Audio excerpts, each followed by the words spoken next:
വീറോടും ഗർവോടും ധനമോടും വാണാലും സ്നേഹമോടെ എന്നും എന്നെ കാക്കും തിരുസുതനേ.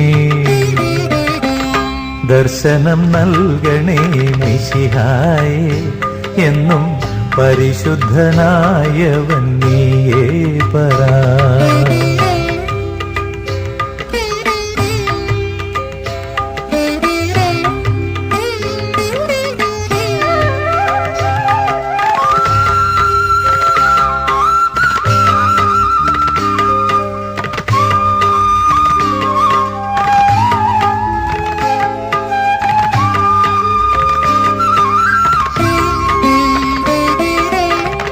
രാവും പകലും നിൻഹിതമോടു ഞാൻ വാഴാൻ വരമിന്നു തന്നീടനേ.